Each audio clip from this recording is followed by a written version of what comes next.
¿Cómo están, apreciados estudiantes? El día de hoy analizaremos al sistema inmunitario como el sistema que defiende al organismo constantemente de las agresiones que pueden proceder tanto del exterior como del interior de nuestro cuerpo, con la finalidad última de mantener la integridad biológica de nuestro organismo. Estos mecanismos de defensa, que son varios, que disponemos todos los seres humanos, se ponen en marcha y se agrupan bajo el término de respuesta inmune, existiendo dos tipos de respuesta que, si bien actúan de manera coordinada e integrada, tienen enormes diferencias entre ellas. Por un lado, la respuesta inmune innata y por otro, la respuesta inmune adaptativa, y es lo que veremos a continuación, comenzando con la respuesta inmune innata, conocida también como natural o inespecífica. Y seguidamente, en la segunda parte de esta revisión, veremos la respuesta inmune adaptativa y cómo ésta se integra en su función con la natural o inespecífica. Comencemos entonces sin tanto preámbulo.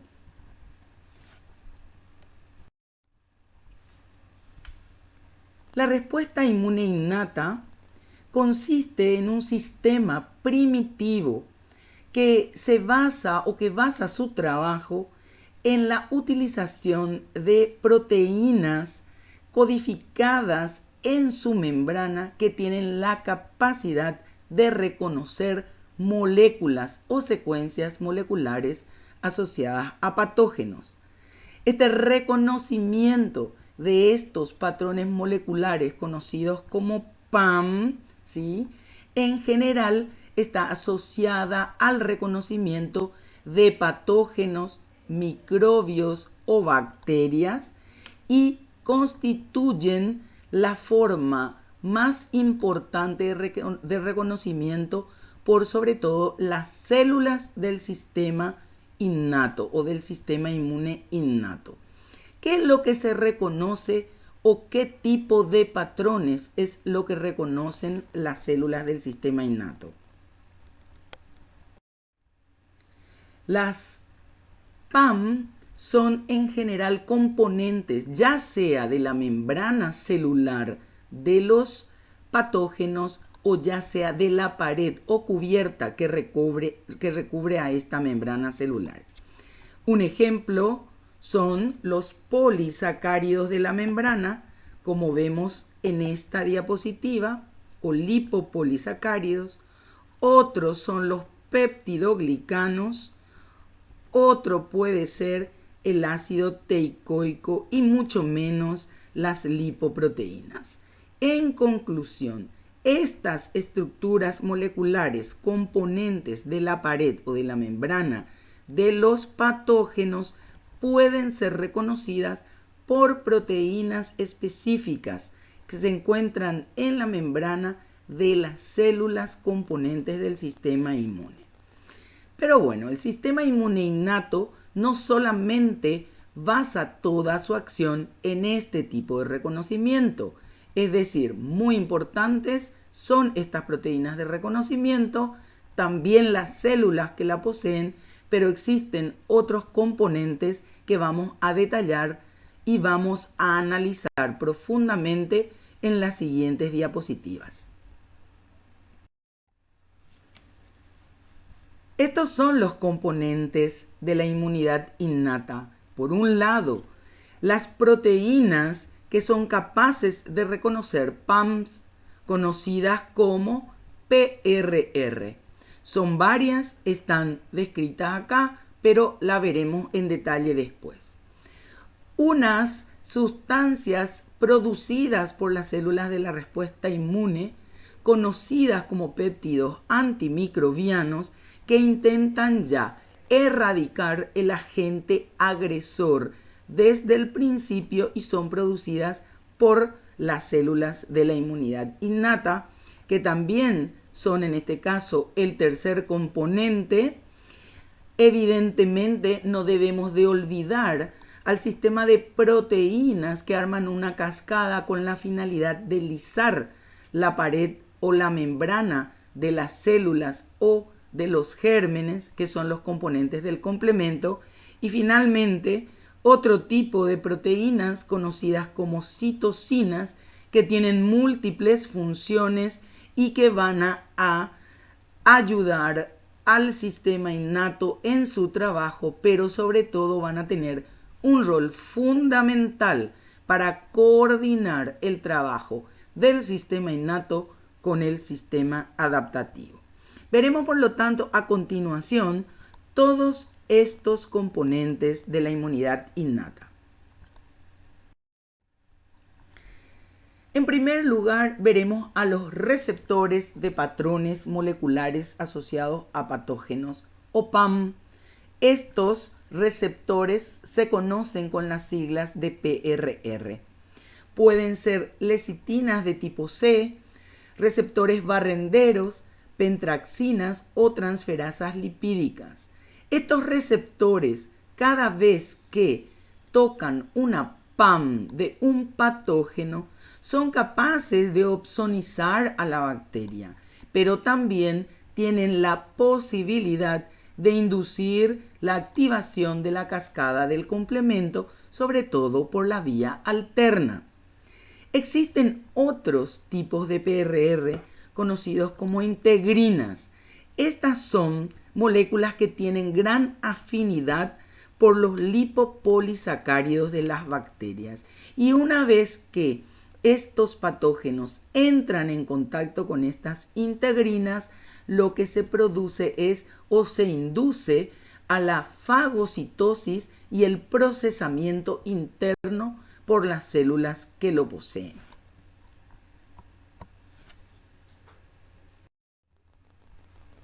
Comprendemos, por lo tanto, que la membrana celular de las células del sistema innato tienen una gran cantidad de proteínas, que algunas de ellas son verdaderos receptores de patrones moleculares asociados a patógenos. Vemos acá a los receptores barrenderos, las integrinas, las lecitinas, pero existen también otros receptores que tienen características propias y que inducen sobre todo producción de sustancias que tienen la capacidad de o conectar el sistema innato con el sistema adaptativo, o tienen la capacidad de destruir patógenos. Nosotros veremos un grupo de receptores conocidos como TLR. Los TLR, conocidos también como receptores de tipo TOL, tienen la capacidad de reconocer PAMs de bacterias, virus, hongos y protozoarios, y pueden producir sustancias antivirales, citoquinas o interleuquinas por diferentes mecanismos. Los receptores de tipo TOL han sido estudiados desde hace más de 50 años. Se han detectado en una mosca originalmente, pero hoy existen aproximadamente 15 tipos diferentes. Nosotros veremos el más clásico de la respuesta inmune, que es el receptor de TOL de tipo 4, y lo veremos a continuación, y sobre todo cuál es su función en el sistema inmune innato. Como ya había dicho, los receptores de tipo TOL promueven la conexión entre el sistema innato y el sistema adaptativo. La característica es que es una integrina, una proteína de membrana que solamente puede trabajar cuando se encuentra asociada a un grupo de diferenciación celular propio de los macrófagos o de las células dendríticas, conocido como CD14.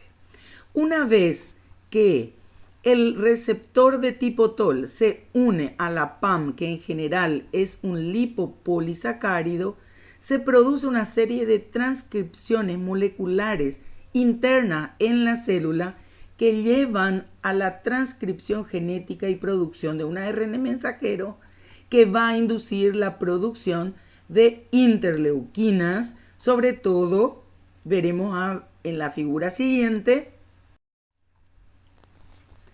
sobre todo las interleuquinas 1, TNF-alfa e IL-6, pero no son las únicas. Entonces, tenemos acá al TLR4 o TOL de tipo 4, siempre en asociación con una proteína de membrana o grupo de diferenciación celular conocida como CD14. Una vez que el lipopolisacárido o PAM toca este receptor, se activa una señal de trabajo que va a producir la transcripción en el ADN que se encuentra en el núcleo.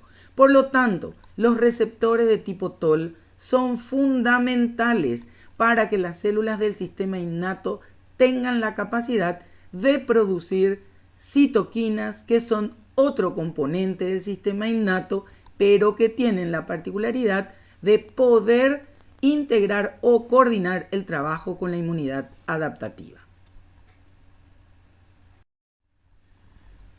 Otro componente de la inmunidad innata son los péptidos antimicrobianos, que son moléculas efectoras que tienen una importancia real. Generalmente son pequeños residuos de aminoácidos, proteínas muy pequeñas con 15 a 45 residuos, pero que se caracterizan por no tener carga negativa como todas las proteínas. La mayoría tienen carga positiva y están producidas por las células del sistema inmune, sobre todo por los leucocitos, ¿sí?, y los macrófagos, pero también por algunas células epiteliales. Hoy día se conocen más o menos 800 tipos de péptidos antimicrobianos, tanto en el reino animal como en el vegetal. Y los más importantes y los más estudiados han sido estos péptidos, las defensinas, alfa y beta, pero también las que están descritas acá son importantes, y hay un cuadro del libro de Harrison que es muy interesante, que habla de todo lo que ustedes deben de conocer de este tipo de péptidos. Este es el gráfico del Harrison.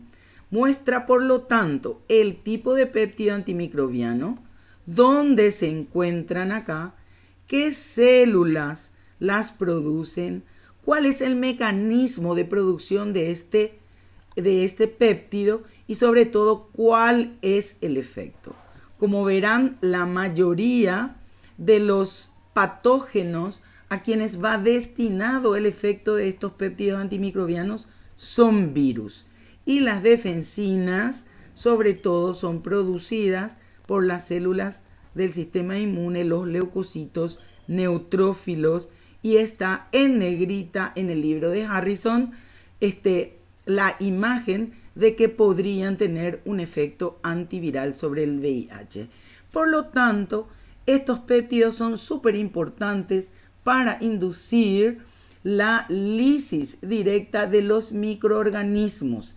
Por lo tanto, podrían, dependiendo de la virulencia del germen que ingresa, podrían limitar el cuadro de lesión según la cantidad de patógeno ingresado.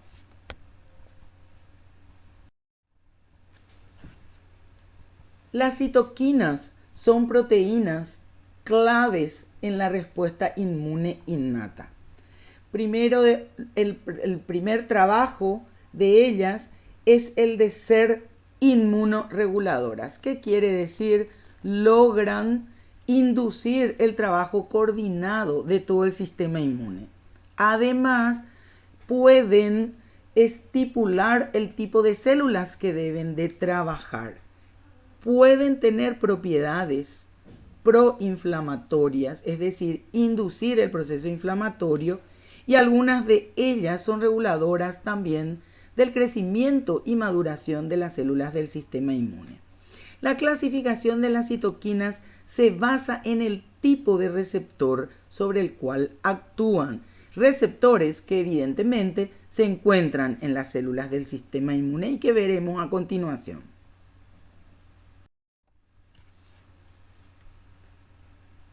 Las citoquinas de tipo 1 son aquellas que actúan sobre los receptores de tipo 1 y son todas estas que ustedes ven acá y que se encuentran descritas en todos los libros de fisiología.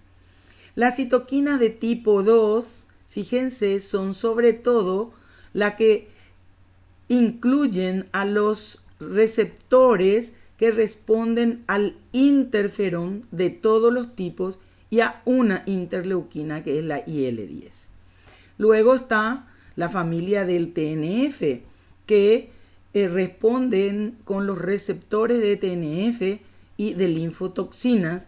Y finalmente se encuentran la gran familia de citoquinas que tienen como receptores realmente a verdaderas inmunoglobulinas insertas en las membranas de las células del sistema innato. Y sobre todo aquí es la IL-1 la más representativa y las quimioquinas. Según su trabajo, las interleuquinas también se pueden clasificar de la siguiente manera. Las que son mediadoras de la inmunidad innata son estas que tenemos acá.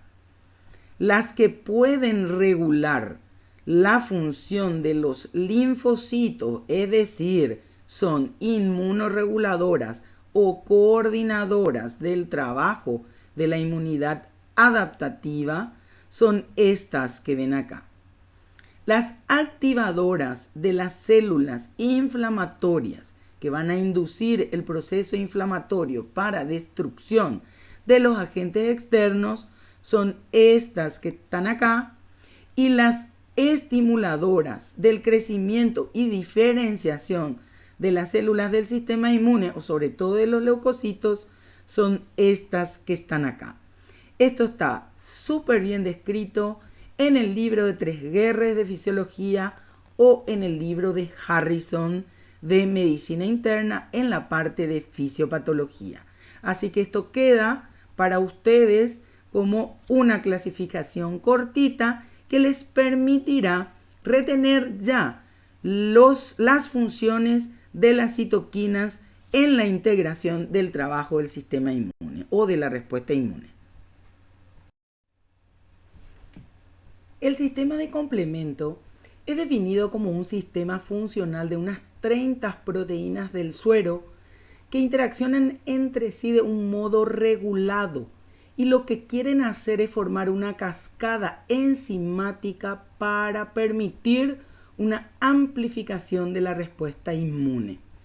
La finalidad última de estas proteínas es el de lisar las células o la membrana celular, aunque también cumplen otras funciones, como ser activar las células, marcarlas u opsonizarlas para inducir la fagocitosis o inducir la quimiotaxis propiamente dicha.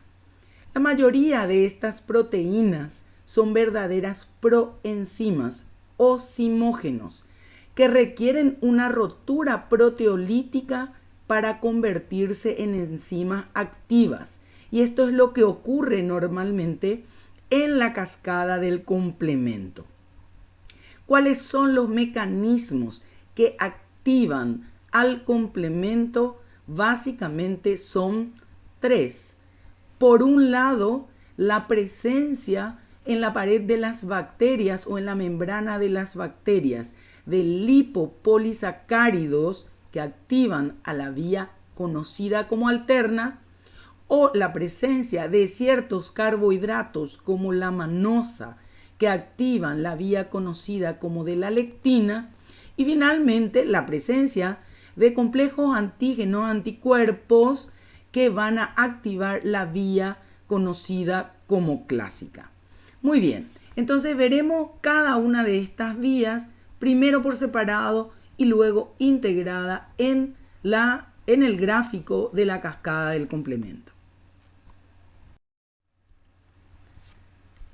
Las vías de activación del complemento conocidas hasta hoy son 3. Por un lado está la vía alternativa, que responde al reconocimiento de los lipopolisacáridos presentes en los patógenos. Por otro lado está la vía clásica, que se activa respondiendo a la presencia de un complejo antígeno-anticuerpo. Y por otro lado está la vía de las lectinas, que tienen la capacidad de reconocer carbohidratos de la membrana o pared de las bacterias, sobre todo un carbohidrato que es la manosa.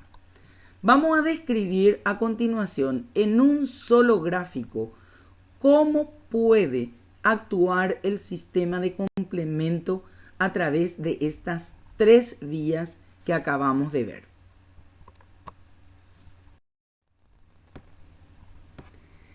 Por un lado, veremos inicialmente que la vía de la lectina, capaz de reconocer a la manosa, una vez que la manosa toca esta molécula, activa un sistema enzimático disponible en la molécula de lectina conocida como MAPS.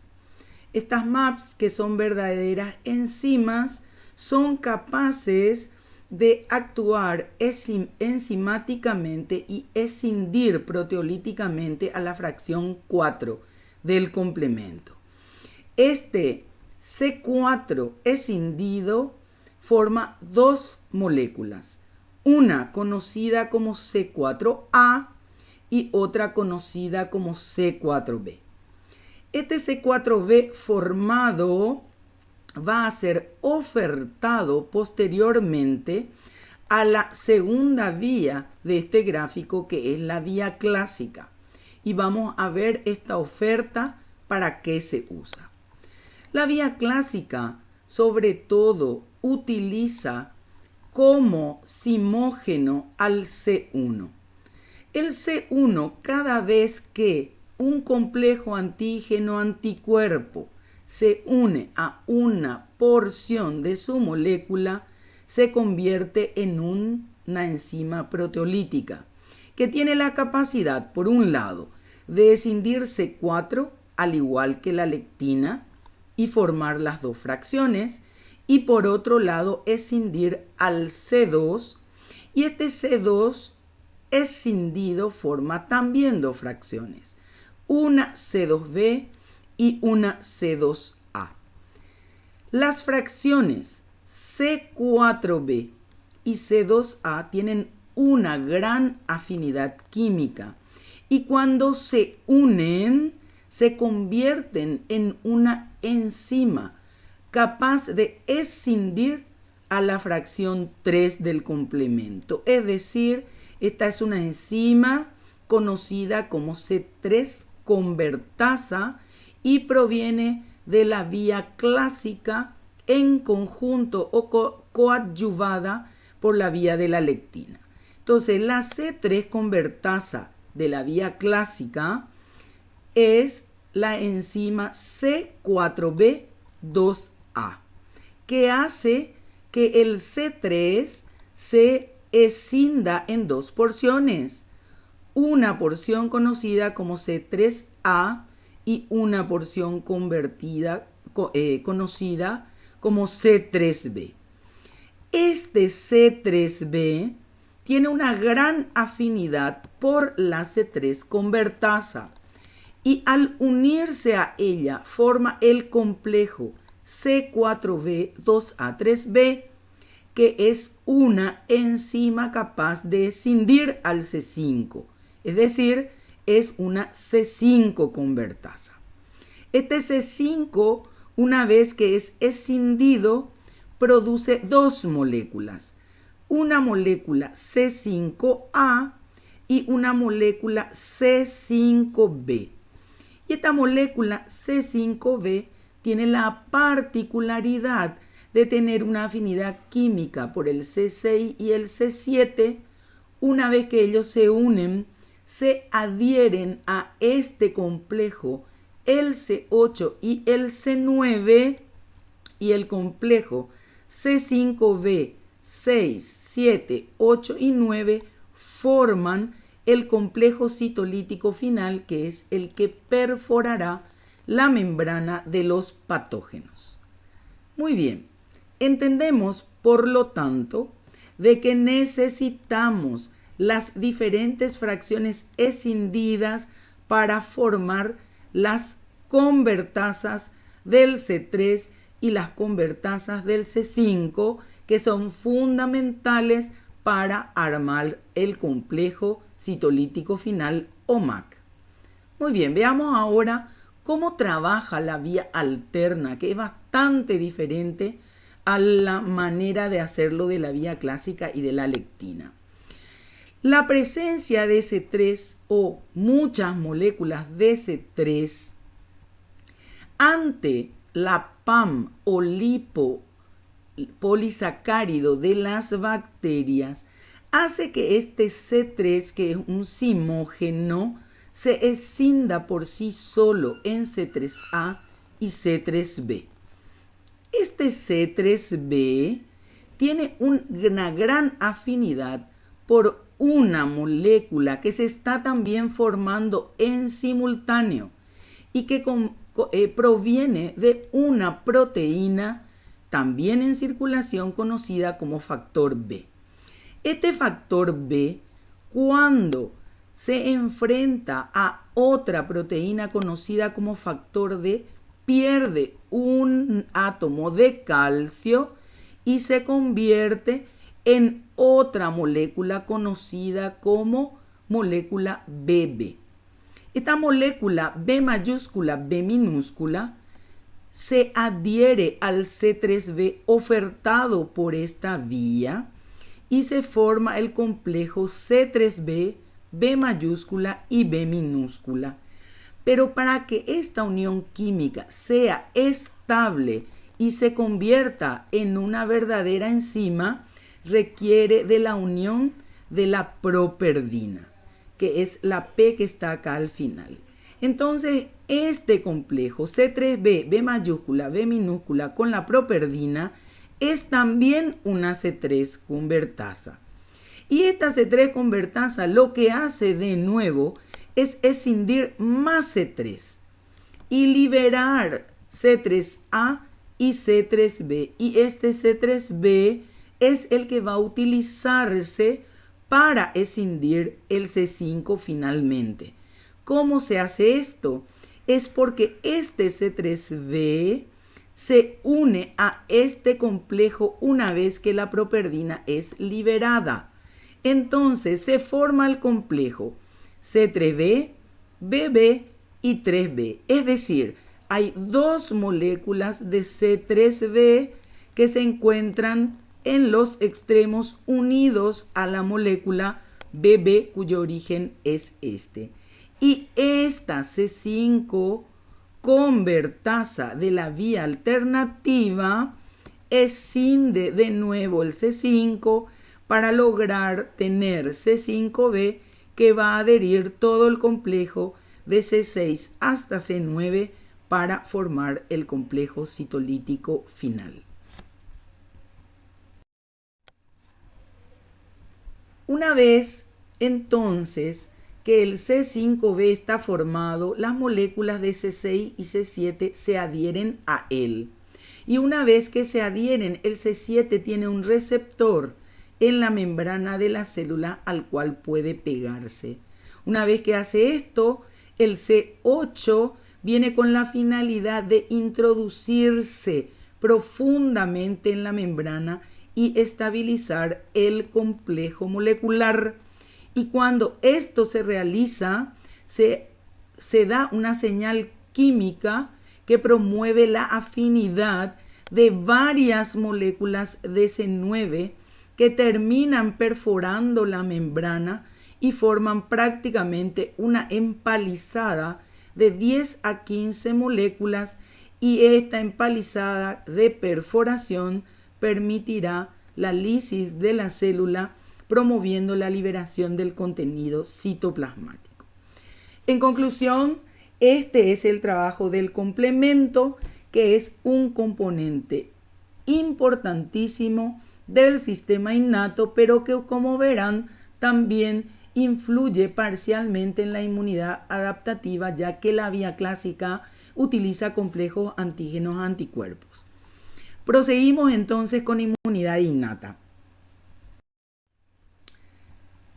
Además de la cascada del complemento, algunas de sus fracciones cumplen un rol importante en la respuesta inmune, sobre todo desde el punto de vista de la respuesta inflamatoria.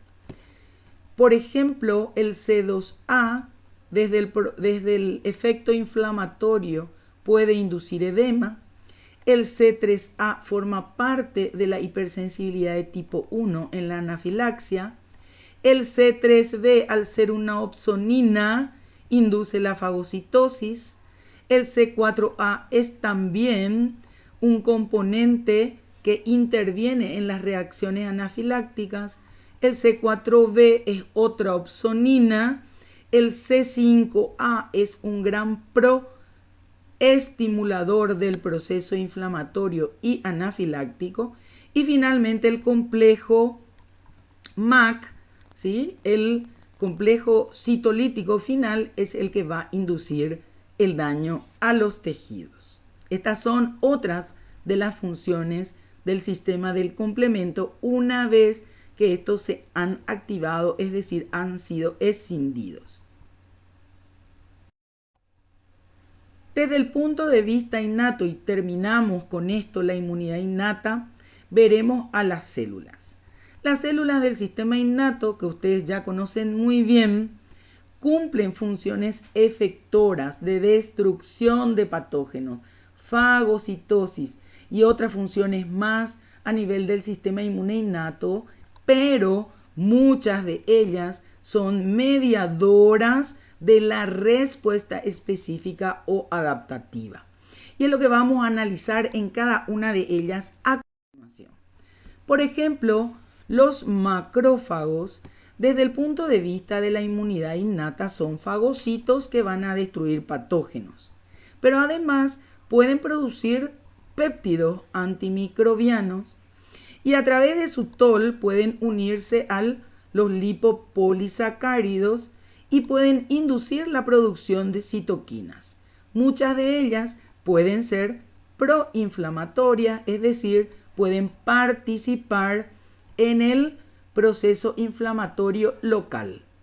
Pero desde el punto de vista de la inmunidad adaptativa, también los TOL pueden producir IL-1 y TNF, ¿sí? Que son los mediadores de la coordinación de ambas respuestas inmunes. También pueden producir IL-12, que induce la formación de los linfocitos T helper de tipo 1. Pueden también activar las moléculas del complejo mayor de histocompatibilidad. Y cuando activan el complejo mayor de histocompatibilidad, activan también la producción de una molécula coestimuladora conocida como B7-1 y B7-2, muy importante en la presentación del antígeno a los linfocitos T, CD4 o helper. Estas moléculas coestimuladoras en los macrófagos se forman únicamente cuando el macrófago ha hecho el trabajo innato de fagocitar ciertos gérmenes y sacar de allí los antígenos que serán presentados. Esta es la presentación de antígenos por un macrófago que se encuentra acá y que afronta el antígeno adosado al complejo mayor de histocompatibilidad. lo hace al receptor del linfocito T conocido como TCR. Y en este caso veremos que es un helper porque el grupo de diferenciación o la proteína de diferenciación es el CD4. Analizaremos con más detalles todas estas proteínas o estos grupos de diferenciación, sobre todo de las células inmunes, un poco más adelante. Vemos también que la molécula B7 de la que hablábamos recién y fue sintetizada simplemente porque ya hubo una activación del sistema innato, se tiene que unir a una proteína de grupo de diferenciación del linfocito T. Todo esto para estabilizar la presentación del antígeno y sobre todo para hacer una señal que se va a traducir internamente dentro del linfocito para promover la respuesta. En conclusión, les adelanto ya que la unión del complejo mayor de histocompatibilidad con el receptor del linfocito T es la primera señal de activación de este linfocito. Y la unión de la molécula B7 con la proteína CD28 es la segunda señal de activación del linfocito para que este linfocito posteriormente articule la respuesta inmune adaptativa. Las células dendríticas, que son las células sobre todo presentadoras de antígeno por excelencia, cumplen un rol en la inmunidad innata produciendo interferón alfa que tiene como meta una actividad antiviral y también una actividad antitumoral. Desde el punto de vista de la inmunidad adaptativa, este mismo interferón alfa secretado como parte de la inmunidad innata es capaz de activar a los macrófagos, ¿sí? Pero también a otras células dendríticas para que cumplan el rol de presentación de antígenos.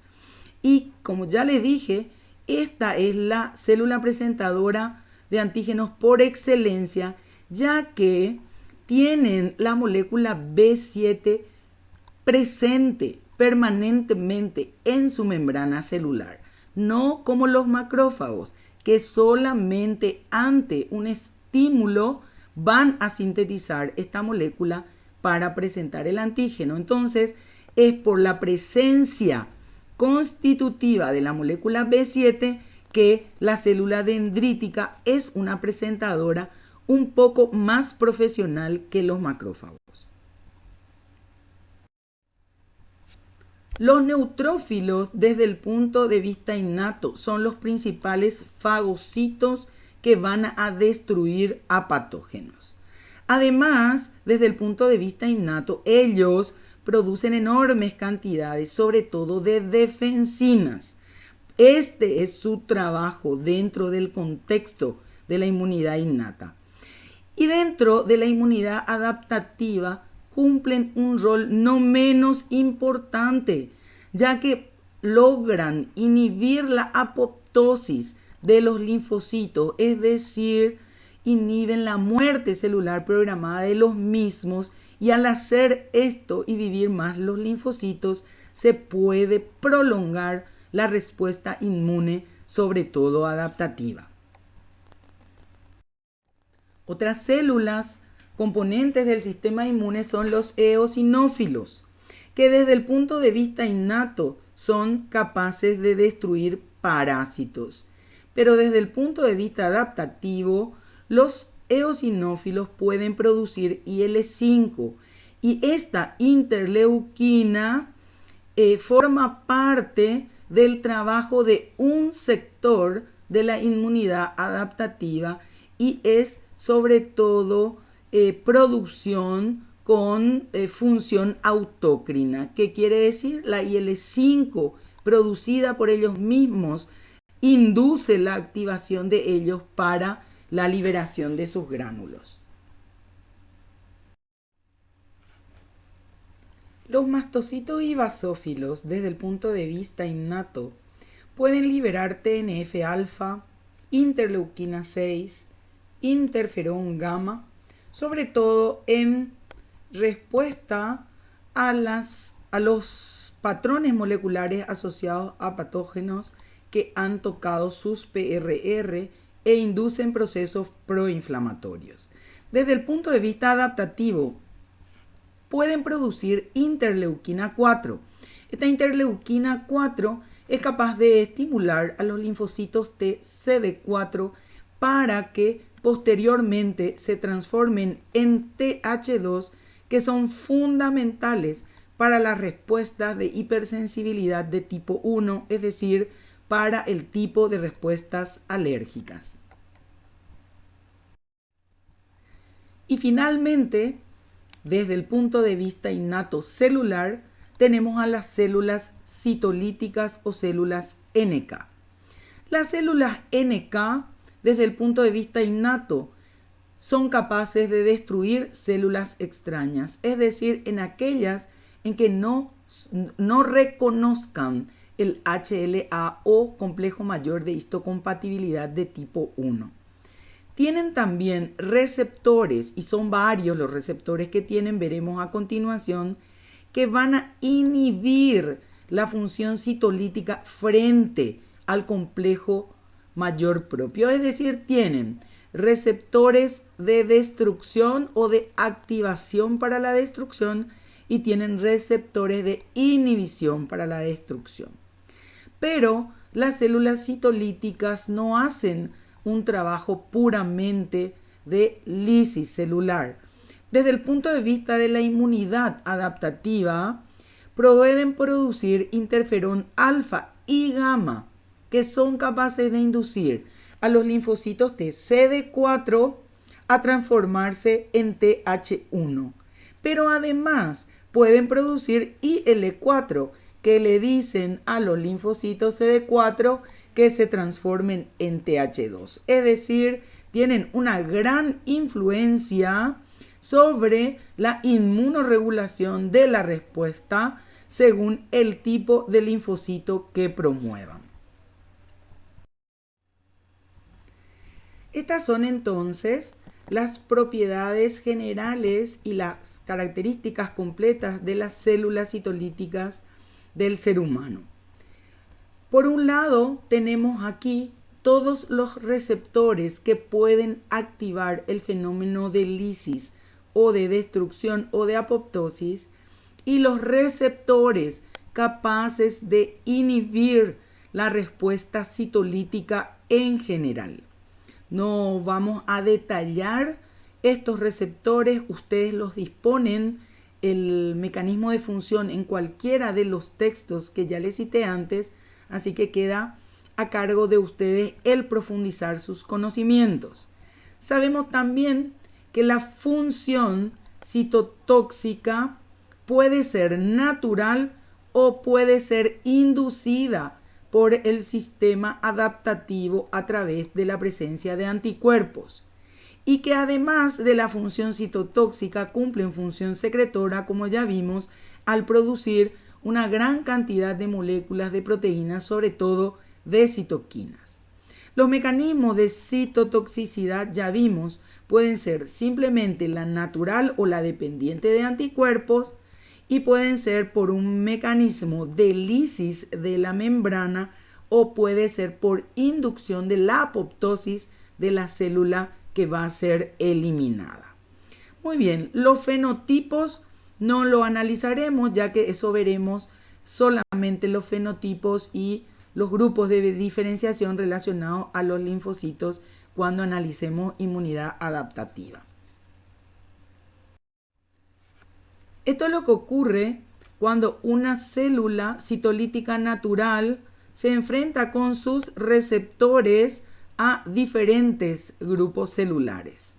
Si la célula es propia, es decir, el complejo mayor de histocompatibilidad de tipo 1 es reconocido como propio, actúan los receptores de inhibición y no se realiza la función citotóxica. Si el complejo mayor de histocompatibilidad de tipo 1 de la célula en cuestión no es de la persona, es extraña, entonces se activan los receptores de activación de lisis y se produce la destrucción. Y si por azar la célula presentada no contara con ningún tipo de complejo mayor de histocompatibilidad de tipo 1, es decir, no dispone en su membrana, entonces también se activarían los receptores de activación de lisis y la célula sería destruida. Este es el trabajo entonces citolítico de estas células que en realidad pensábamos anteriormente que cumplían una función muy específica de lisis celular. Sin embargo, vemos hoy que sus funciones son un poco más complejas y que tienen gran cantidad de sustancias que las producen y también ellas responden a otro tipo de sustancias para el trabajo a realizar. Terminamos acá entonces la revisión de la respuesta inmune innata y vamos a adentrarnos a continuación en la respuesta inmune adaptativa o específica.